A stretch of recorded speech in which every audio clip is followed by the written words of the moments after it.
So now, good morning everyone. In the last class, we started about the functional classification of TNS and we have completed the somatic neural system. Now, today's topic is the autonomic, autonomous nervous system. Today we are going to discuss autonomous nervous system, that in simple language that is known as the ANS here. So today we are going to discuss about the ANS, that is the autonomous nervous system here. The concept of ANS,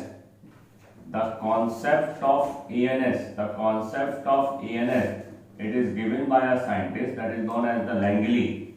The concept of ANS is given by a scientist that is known as the Langley here. The concept of ANS, it is given by a scientist that is known as the Langley here. Although ANS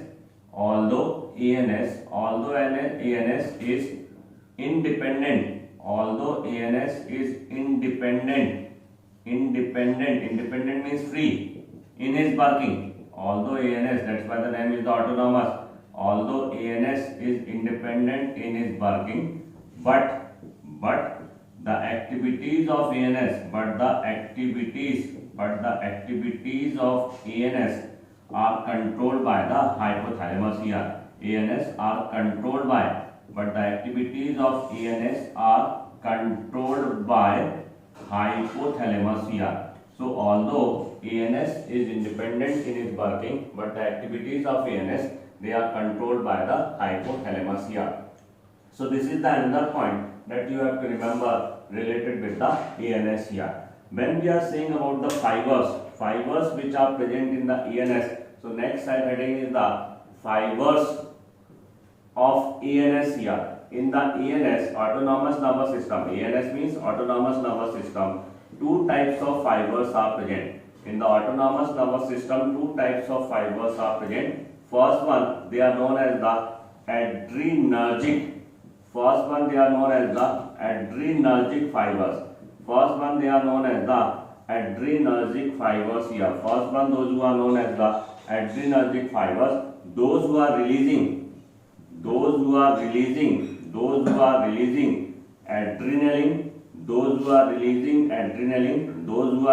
adrenaline, or norepinephrine,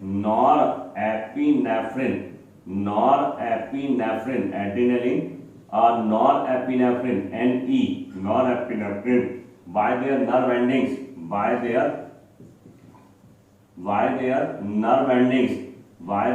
endings, they are known as the adrenergic here. So adrenergic means those who are releasing adrenaline, or those who are releasing norepinephrine by their nerve endings, they are known as the adrenergic here. So first type of nerve fibers which are present in the ANS, they are known as the adrenergic here. Adrenergic means those who are releasing adrenaline or norepinephrine by their nerve endings, they are known as the adrenergic here. So those who are releasing adrenaline or norepinephrine by their nerve endings, they are known as the adrenaline here. Second type of nerve fibers in the ANS, they are known as the cholinergic. Second type of nerve fibers, they are known as the cholinergic. Cholinergic means those who are releasing acetylcholine. By their nerve endings. Those who are releasing acetylcholine, ACH. Those who are releasing acetylcholine by their nerve ending, they are known as the cholinergic here. So how many types of fibers in the ANS? Two types of fibers are present in the ANS. First one, they are known as the adrenergic fiber, and second one, they are known as the cholinergic fibers are there. Those who are releasing adrenaline or norepinephrine by their nerve endings, they are known as the adrenergic, and those who are releasing acetylcholine by their nerve endings, they are known as the cholinergic here. And the effect of the autonomous nervous system, it may be excitatory and inhibitory.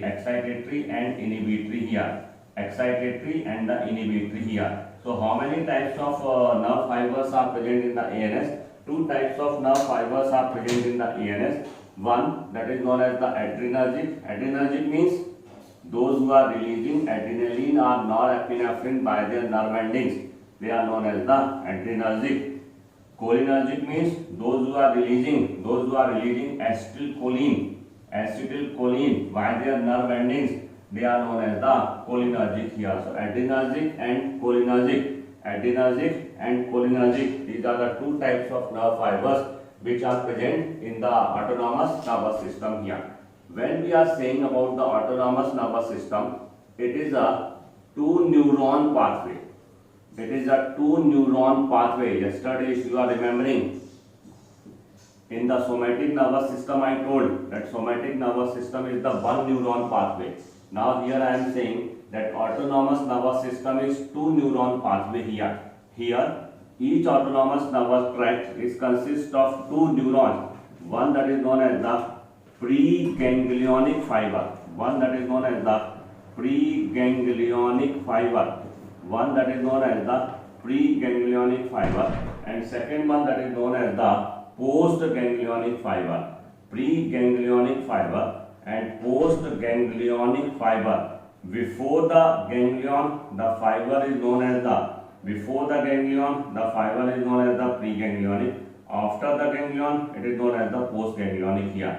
So this one is the ganglion. So preganglionic fiber and postganglionic fibers are present in the autonomous nervous system here. So in autonomous nervous system, there are two types of fibers, preganglionic fiber and the postganglionic fiber. That's why it is known as the two neuron pathway.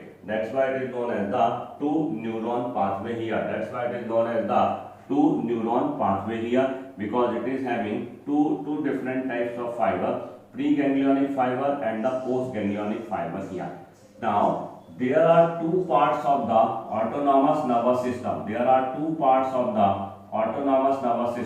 One that is known as the sympathetic, second one that is known as the parasympathetic. Here I am writing in short. There are two parts of the autonomous nervous system, sympathetic and the parasympathetic here. So say me, how many parts of the autonomous neural system? Two. One that is known as the sympathetic, one that is known as the parasympathetic here. One that is known as the sympathetic, second one that is known as the parasympathetic. And how many types of neurons are there? Two types of neuron.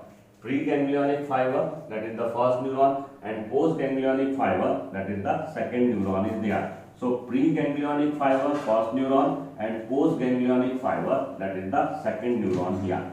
If I will say preganglionic fiber, I will write like this now, and I will write the postganglionic fiber here. So there are two types of fibers in sympathetic and parasympathetic here. So first I am writing here, that is the sympathetic, and here I am writing the parasympathetic here. Please remember the short form S for sympathetic, PS for parasympathetic. GF means ganglionic fiber, postganglionic fiber.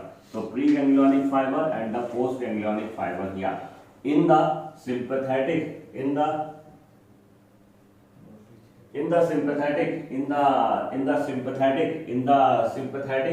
preganglionic fiber, they are myelinated here. Again, that is the myelinated here. Again, they are the myelinated here. In the sympathetic, the preganglionic fibers are myelinated, and postganglionic, just see, in the sympathetic and parasympathetic, in both, the preganglionic fibers are myelinated. In the sympathetic and parasympathetic both, the preganglionic fibers are myelinated, and they are cholinergic.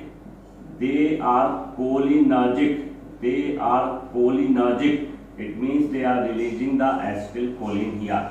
So this you have to remember, that in both sympathetic and parasympathetic, the preganglionic fibers are myelinated and cholinergic. In sympathetic and parasympathetic, in both, the preganglionic fibers are myelinated, and they are cholinergic. It means they are releasing the acetylcholine here. Whereas in postganglionic fibers of sympathetic and parasympathetic, they are non-myelinated. In both they are the non-myelinated. Both they are the myelinated, both they are the non-myelinated, but here there is a small difference. The postganglionic fibers of sympathetic, that is the adrenergic, that is the adrenergic, whereas it is the cholinergic here. So this is the difference you have to remember. In nutshell, what you have to remember? The preganglionic fiber of both sympathetic and parasympathetic are myelinated and cholinergic. Cholinergic means they are releasing the acetylcholine. Whereas the postganglionic fiber of sympathetic and parasympathetic, they are non-myelinated, common point. But it is norepinephrine, it is acetylcholine. This point you have to remember. Please see it carefully because it is slightly important that you have to remember. I am going to repeat again. In both sympathetic and parasympathetic, the preganglionic fibers are myelinated and cholinergic. In sympathetic, the postganglionic fibers are non-myelinated, adrenergic, whereas in parasympathetic, the postganglionic fibers are non-myelinated and cholinergic here. So this point you have to note down carefully. This point you have to note down carefully in sympathetic and parasympathetic here. If you will say, I will write in this way also. This one is the myelinated, this one is the myelinated here. This one is the cholinergic, this is the cholinergic here. Here it is the non-myelinated and adrenergic. Here it is the non-myelinated and cholinergic here. So this is the way to remember the fibers which are present in the sympathetic and the parasympathetic here. So this is the one point that you have to remember related with the sympathetic and parasympathetic here. We are studying the differences between sympathetic and parasympathetic. We are studying the differences between sympathetic and parasympathetic, and first difference we have already discussed, that in sympathetic and parasympathetic the preganglionic fibers are myelinated and cholinergic.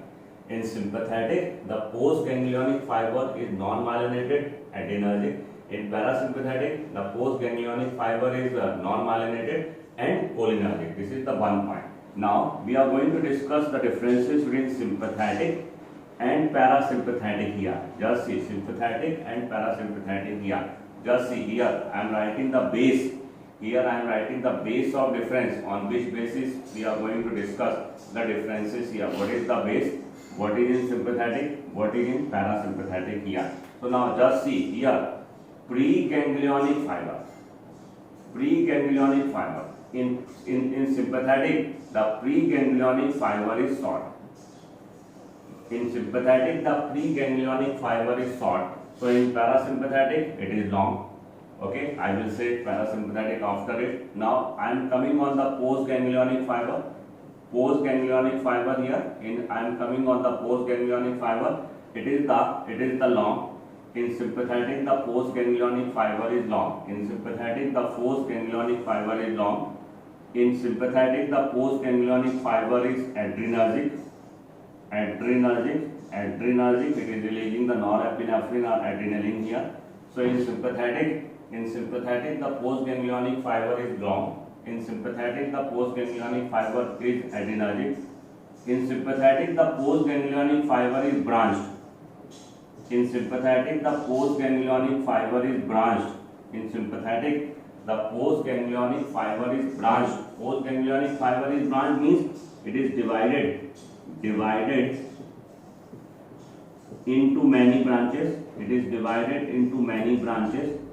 It is divided into many branches. It is divided into many branches means related with many organs. Related with many organs, and when the branch it is branched, it is related with many organs, so it will show the widespread effect. Now I am removing here parasympathetic. First we are going to discuss sympathetic. So it will exert the widespread effect. It will exert the widespread effect here. Sympathetic, it will exert the widespread effect. Why? Because the postganglionic fiber of sympathetic is branched. Postganglionic fiber of sympathetic is branched. Postganglionic fiber of sympathetic is branched, so it will exert the widespread effect here. It will exert the widespread effect here. That is the, so see, in sympathetic, preganglionic fiber short, postganglionic fiber long. It is adrenergic, it is branched, so it will exert the widespread effects here. The sympathetic nervous system is also known as the thoracolumbar outflow. It is also known as the thoracolumbar outflow. The sympathetic also known as the thoracolumbar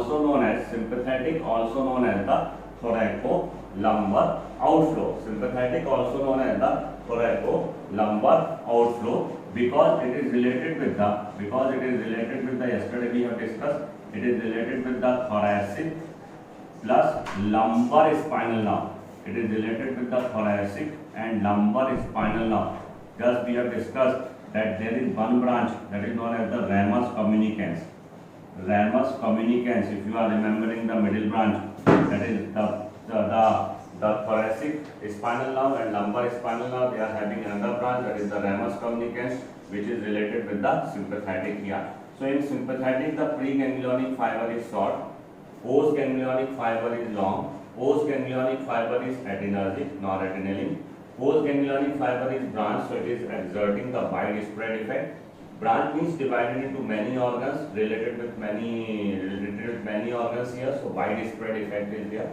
Sympathetic is also known as the thoracolumbar outflow, and here that is it is related with the branches of thoracic spinal nerve and it is related with the branches of lumbar spinal nerve. We have already discussed that one branch of the spinal nerve, that is the ramus communicans here. So these are the properties of sympathetic.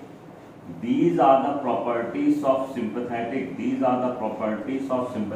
that you have to remember.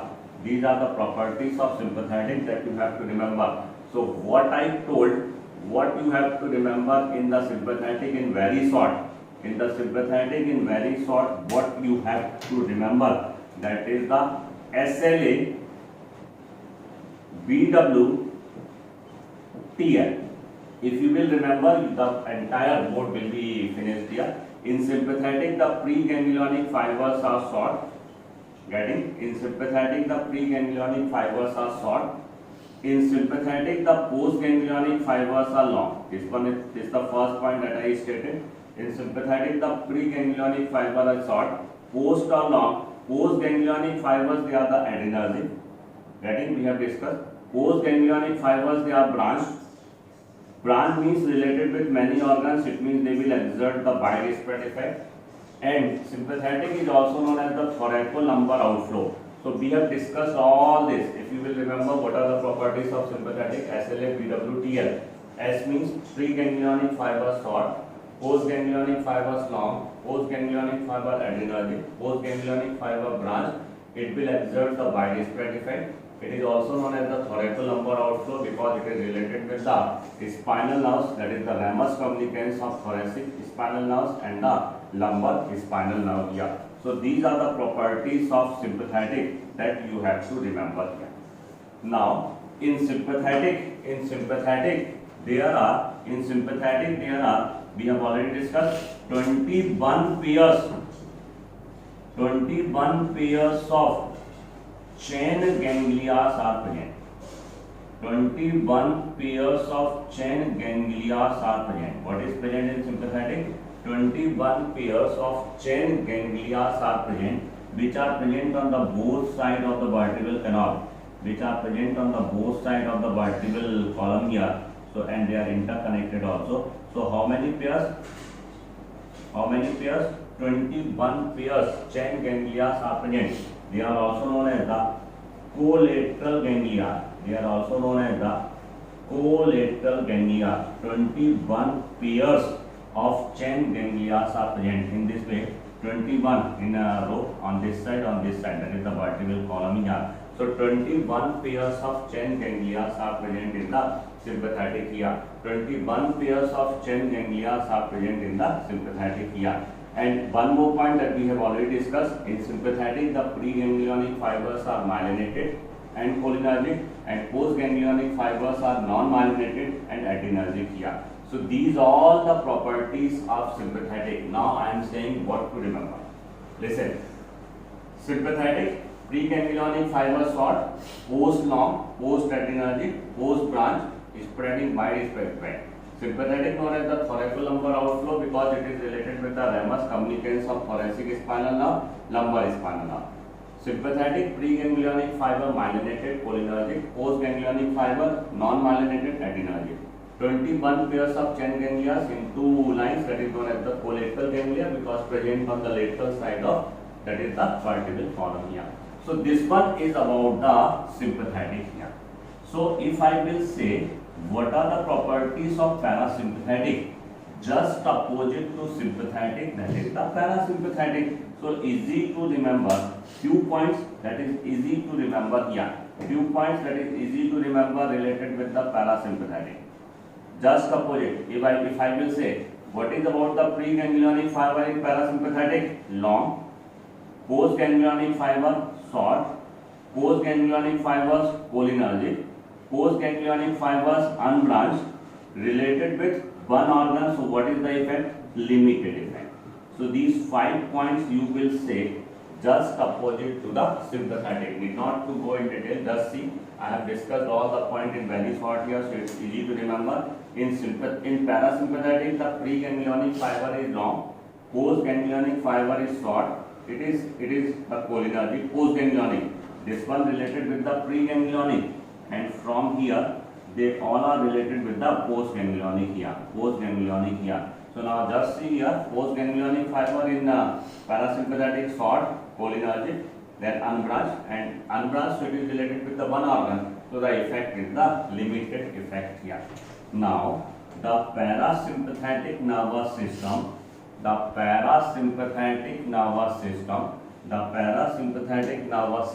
it is also known as the craniosacral outflow.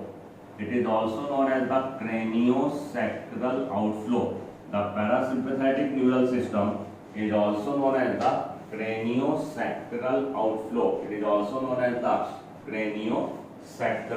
outflow. Because it is related with the cranial nerve and it is also related with the sacral spinal nerve. It is related with the cranial nerve and it is related with the sacral spinal nerve. Cranial nerves and sacral spinal nerve. It is related with the cranial nerves and it is related with the sacral spinal nerve. It is related with the 3rd, 7th, 9th and 10th cranial nerve. The parasympathetic is related with the 3rd, 7th, 9th and 10th cranial nerve. It is related with the 3rd, 7th, 9th and 10th cranial nerve, whereas the S2, S3 and S4, it is related with the S2, S3 and S4 sacral spinal nerve. So it is known as the craniosacral outflow because it is related with the 3, 7, 9, 10 cranial nerve and it is related with the S2, S3, S4 here. So sympathetic is known as the thoracolumbar and parasympathetic is known as the craniosacral outflow here. Here I told that parasympathetic, the postganglionic fiber is unbranched. So here I will say they are having one, that is known as the terminal ganglia. They are having one terminal ganglia. And this terminal ganglia, they are having one terminal ganglia because the preganglionic fiber is long. So the postganglionic fiber, that is before the ganglia, and the terminal ganglia, it means it is nearby it. That is the terminal ganglia. It is nearby the organ. It is nearby the organ, or it is inside the organ. It is inside the organ. It is nearby the organ, or it is the inside the organ here. So the parasympathetic nervous system, it is having the terminal ganglia here.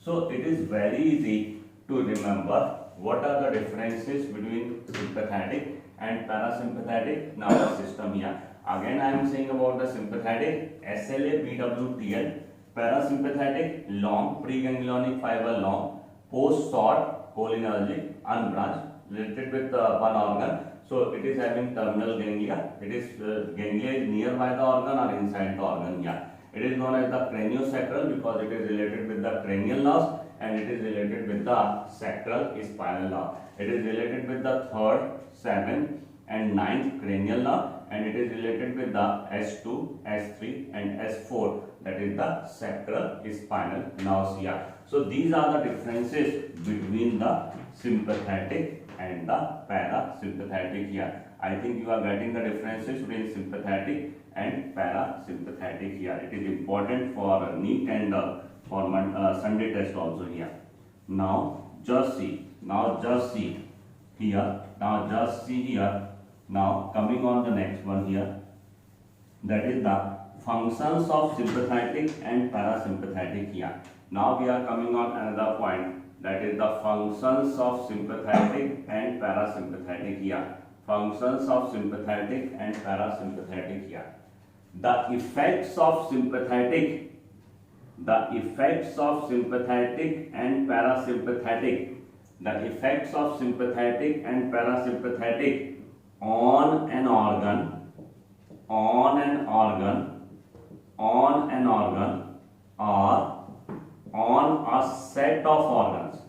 on a set of organs is just opposite. It is just opposite. The effect of sympathetic and parasympathetic on an organ or a set of organ is just opposite. It is just opposite. It means sympathetic and parasympathetic, they are antagonistic in nature. They are antagonistic in nature, antagonistic in function. Antagonistic means just opposite to each other. They are just opposite to each other in their function here. So the effect of sympathetic and parasympathetic on an organ or on a set of organs is just opposite. It means that is the antagonistic, just opposite in function. That is known as the antagonistic here. Now the effects of sympathetic, if I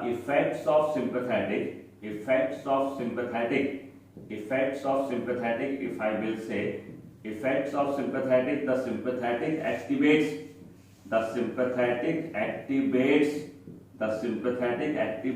during adverse condition.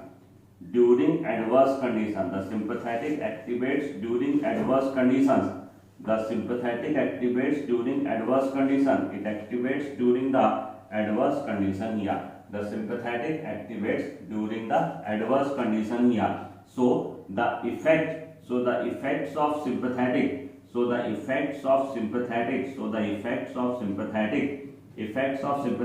are excitatory. Why it is excitatory? Because just see it activates during the adverse condition. So the effects of sympathetic are excitatory. But some of its effects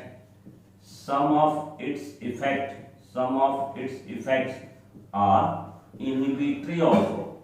Some of its effects are inhibitory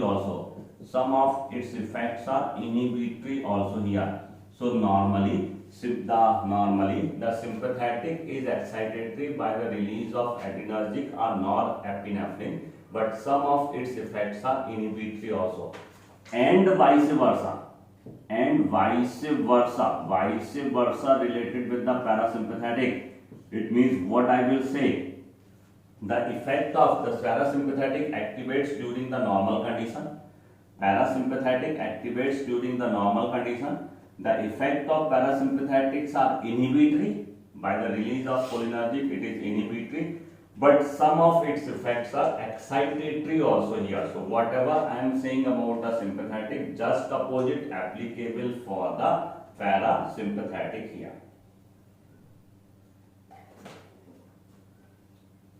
Very important. The effect of sympathetic and parasympathetic on an organ or a set of organs just opposite, antagonistic in nature. Just see, sympathetic activates during the adverse condition. Effects are excitatory, but some of its effects are inhibitory. Vice versa for parasympathetic means parasympathetic activates during the normal condition.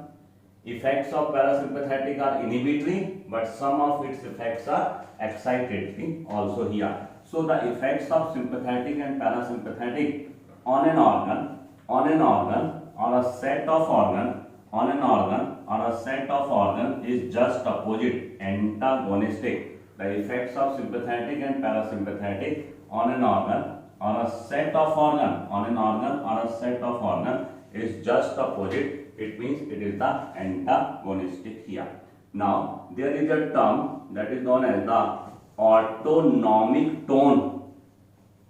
There is a term that is known as the autonomic tone. Autonomic tone means balance between the activities of sympathetic and parasympathetic. The balance between the activities of sympathetic and the parasympathetic, because normally the sympathetic is excitatory with some exception and parasympathetic is inhibitory with some exception. So how the balance is maintained? How the balance between sympathetic and parasympathetic is maintained? It is maintained by hypothalamus.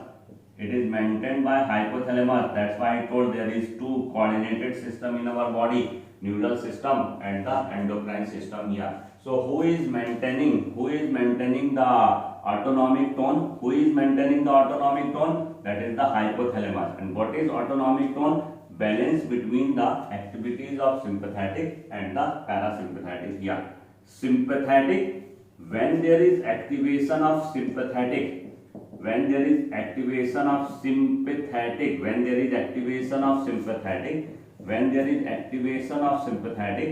it activates adrenal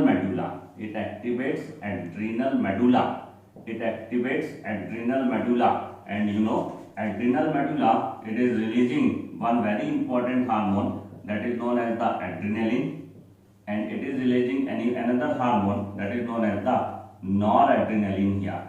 It is releasing two hormones, adrenaline and noradrenaline. Especially the adrenaline is known as the emergency hormone. Or it is also known as the life-saving hormone. Adrenaline is known as the emergency hormone, or it is known as the life-saving hormone here. So when there is activation of adrenal medulla, the adrenal medulla is known as the 3F gland. Because the effects of adrenaline, it means the release of adrenaline, it helps during the fight. When there is fight with two persons, at that time during emergency, there is a need of release of adrenaline. So it is helpful in the fight. It is helpful in the flight. When we are going in the flight, we are getting some tension, so it is flight. And when we are getting the fear, that is known as the fright. Okay, fight, flight and fright. These are the functions related with the adrenal, that is adrenaline, that is the sympathetic here. Okay, thank you.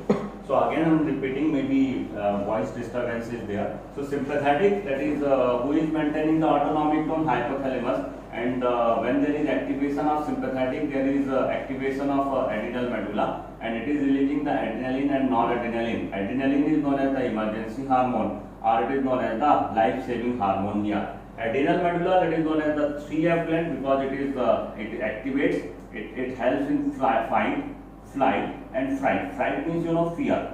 So these all are the adverse conditions when there is activation of the parasympathetic here. If you will say about this all about the sympathetic here. If you will say about the parasympathetic activates during the favorable condition. The parasympathetic it activates during the favorable condition. It means, just see, I will give you the two examples here. When you are going on the street and suddenly one lion come in front of you, that is the adverse condition. At that time, who will fight? That is the sympathetic. Like you are entering in the examination room and you are getting a tough paper. At that time, who is supporting you? That is the sympathetic. But when you are going to observe the movie of Pawan Kalyan, okay, Mahesh Babu, then at that time, who is activating, that is the parasympathetic here, because these are the favorable condition, and it provides parasympathetic provides comfort, it provides comfort, it provides comfort, it provides pleasure, it provides comfort, it provides pleasure. It is related with the conservation, it is related with the conservation and restoration of energy, it is related with the conservation and restoration of energy, it is related with the conservation and restoration of energy. It means it is related with the rest and digestive activity, rest and digestive activity. If I will say you to eat the popcorn, when you will eat, when you are observing the movie, or when the lion is in front of you, I will say that when you are observing the movie, you will eat and digest here, but when the lion, you will not eat the popcorn there. Getting? So these are the effects of sympathetic and parasympathetic here. Now we are going to discuss specific effects of sympathetic and parasympathetic here. So now just see, effects of sympathetic and parasympathetic are just opposite. First point I told, they are just opposite. Just opposite means antagonistic. Just opposite means they are antagonistic. Just opposite means they are antagonistic. Effects of sympathetic and parasympathetic, they are just opposite, antagonistic. And effects of sympathetic, normally excitatory,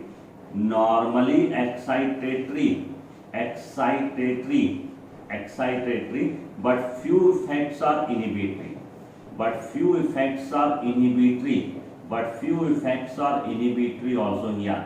Whereas just opposite parasympathetic, if I will say the effects of parasympathetic, they are normally inhibitory, but some of its effects are excitatory. So first we have to go for a smart study.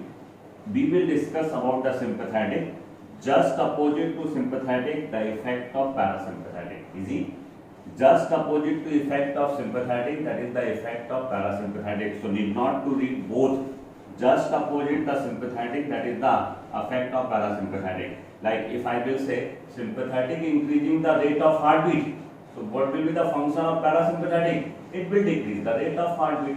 Sympathetic stimulates sweat gland for the sweating, parasympathetic inhibits the sweat gland. Sympathetic stimulates the adrenal gland, parasympathetic inhibits here. So effects of sympathetic and parasympathetic, they are just opposite here. Now see, normally the sympathetic is excitatory, but some of its effects are inhibitory. So if we will learn inhibitory effect of sympathetic, then it will be easy to remember the functions of sympathetic and parasympathetic, because normally the sympathetic is excitatory and few of its effects are inhibitory. So I am saying that inhibitory effect of sympathetic, so just opposite, that is the parasympathetic here. So now just see here, related with the inhibitory effect of sympathetic, first secretion of digestive juices. Inhibitory effect, secretion of digestive juices. Inhibitory effect on the secretion of digestive juices. It means from the salivary gland there is less secretion of saliva. From the salivary gland there is less secretion of saliva. It means I will say on salivation the effect of sympathetic is inhibitory. During adverse condition the salivation decreases. You will not eat chocolate in front of lion because adverse condition is there. So it is inhibitory. If I will say about the stomach, there is inhibitory effect on the secretion of gastric juice. If I will say about the gallbladder, there is less secretion of the bile. On pancreas, if I will say pancreas, there is less secretion of pancreatic juice. And from intestine, there is less secretion of intestinal juice here. So just see that inhibitory effect on the secretion of digestive juices. Inhibitory effect on the secretion of digestive juices here. So this one is the first, that is the secretion of digestive juices here. There is inhibitory effect of sympathetic on the secretion of saliva, on the secretion of gastric juice, on the secretion of bile, on the secretion of pancreatic juice, and on the secretion of intestinal juice here. Second that you have to remember, inhibitory effect on sex structures. Inhibitory effect on sex structures. Inhibitory effect on sex structures here. So if I will say related with the inhibitory effect, erection of penis is a function of parasympathetic nervous system.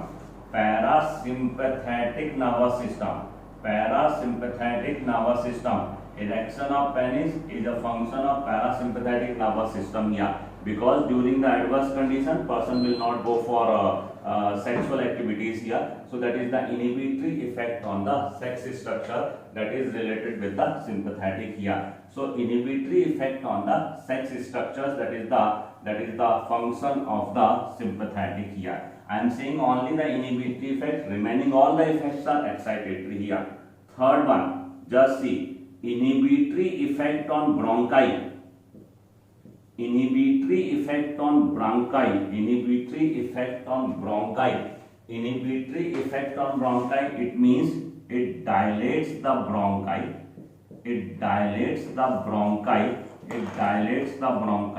So it controls an increase in the rate of respiration here. So inhibitory effect on the respiratory structure, it dilates the bronchi, because just see now, during the adverse condition already the rate of respiration is more, and again if the more rate of respiration, the person will die. So at this time the sympathetic, that is providing support, that is it decreases, it exerts an inhibitory effect on the bronchi, it dilates the bronchi, so trying to decrease the rate of respiration here. Now just see, inhibitory effect on pupil.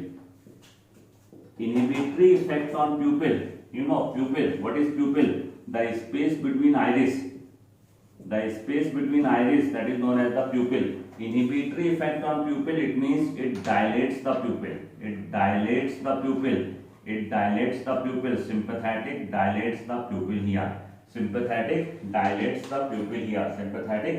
dilates the pupil because there is inhibitory effect on the sympathetic here, so it dilates the pupil here. Now see next one, that is known as the peristalsis. Peristalsis means we can say movement of alimentary canal, progressive movement of alimentary canal, that is the rhythmic contraction and relaxation movement of the alimentary canal, that is known as the peristalsis. And there is inhibitory effect on peristalsis. It means the movement of intestine decreases at that time, so it inhibits the peristalsis here.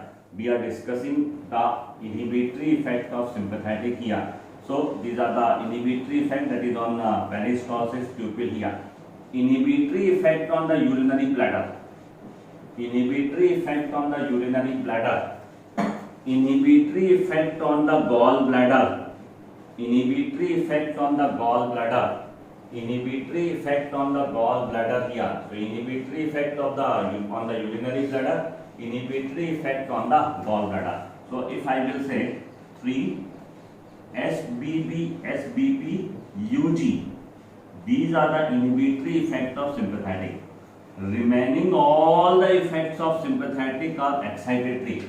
If I will say the effect on the muscles of the hairs, erector pili, that is the excitatory. On the sino-auricular node of heart, excitatory. On sweat gland, excitatory. On adrenal gland, excitatory. On blood pressure, excitatory. On arteries, It excitatory means it constrict the artery, so blood pressure is increasing here. So remaining all the effects of sympathetic are excitatory.